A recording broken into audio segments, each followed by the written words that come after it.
ভেন্ডি শুনলেই অনেকের মুখটা কেমন যেন গোমড়া হয়ে যায়। কেউ বলে এটা তো একেবারেই খাই না, কেউ আবার বলে ভেন্ডি মানে স্লিমি একঘেয়েমি একটা সবজি। কিন্তু জানেন কি, সঠিকভাবে রান্না করলে এই ভেন্ডি হয়ে উঠতে পারে আপনার পছন্দের তালিকায় 1 নম্বরে। আজ আমি শেয়ার করছি একটা একদম ঘরোয়া কিন্তু অদ্ভুত রকমের মজার রেসিপি, ভেন্ডি আলুর ভাজি। এমনভাবে রান্না করব যাতে ভেন্ডির সেই চটচটে ভাব থাকবে না, বরং প্রতিটা কামড়ে মিলবে ঝাল মশলার ঝাঁঝ আর আলুর নরম মুচমুচের টেক্সচার। যারা ভেন্ডি খেতে পছন্দ করেন না তাদের জন্য বলছি, একবার এই রেসিপিটা ট্রাই করে দেখুন, আপনার ধারণা বদলে যাবে। কড়াইতে তেল গরম করে 1/2 চামচ জিরা আর 1/2 চামচ কালো সরিষা, সে সাথে 1/4 চামচ হিং ফোড়ন দিয়ে সেখানে 1 টেবিল চামচ রসুন কুচি দিয়ে দেব। হালকা কিছুক্ষণ রসুনটাকে নেড়েচেড়ে নেব। তারপর সেখানে দিয়ে দেব 1 কাপ পরিমাণে পেঁয়াজ কুচি। পেঁয়াজটাকে হালকা একটু মোটা মোটা করে কেটে নিয়েছি। তারপর যতক্ষণ না পেঁয়াজটা নরম হয় ততক্ষণ ভেজে নিতে হবে। এখানে লালচে করার কোনো দরকার নেই, নরম হলেই হবে। এরপর সেখানে মাঝারি সাইজের 2টি আলু আমি ছোট ছোট করে হালকা একটু মোটা করে কুচি করে নিয়েছি, সেটাকে দিয়ে দিলাম স্বাদ মতো লবণ। তারপর যতক্ষণ না আলুগুলো অর্ধেক সিদ্ধ হয়ে যায় ততক্ষণ ভেজে নিতে হবে।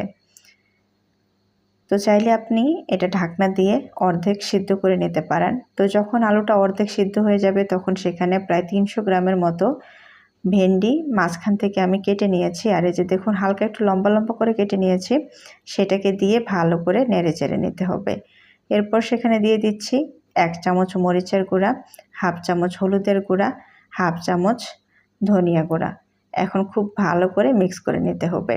তারপর যতক্ষণ না ভেন্ডিটা ভালোভাবে সিদ্ধ হয় ততক্ষণ ভাজতে হবে। তো তার আগে আমরা একটা স্পেশাল মশলা তৈরি করে নিব। তো অবশ্যই এই মশলাটা দিতে হবে, তাহলেই কিন্তু আপনার ভেন্ডির ভাজির একটা অন্যরকম স্বাদ নিয়ে আসবে। তো এখানে আমি একটা ব্লেন্ডারের জার নিয়েছি, সে সাথে দিয়ে দিচ্ছি 1/2 কাপ পরিমাণে ভাজা বাদাম। এরপর দিয়ে দিচ্ছি 1 টেবিল চামচ পরিমাণে তিল, সাদা তিল নিয়েছি। তারপর এই সবগুলো উপকরণ ব্লেন্ডার করে নিতে হবে। তো এদিকে আমাদের ভেন্ডি আর আলু ভালোভাবে সিদ্ধ হয়ে গেছে। তো যখন ভালোভাবে সিদ্ধ হয়ে যাবে তখন সেখানে আমরা যে মিশ্রণটাকে তৈরি করে নিলাম বাদাম আর তিলের, সেটাকে দিয়ে খুব ভালো করে মিক্স করে নিচ্ছি।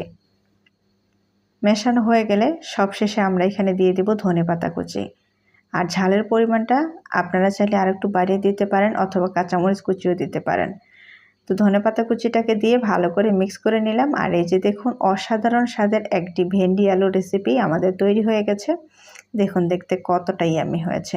এটা চাইলে আপনি ভাত রুটি যে কোনো কিছুর সাথে পরিবেশন করতে পারেন, বিশেষ করে পরোটার সাথে খেতে ভীষণ মজা লাগে। তো অবশ্যই এই অল্প উপকরণ দিয়ে যারা ভেন্ডি খেতে পছন্দ করেন না তারা একবার এইভাবে তৈরি করে দেখুন, অবশ্যই আপনাদের কাছে ভালো লাগবে।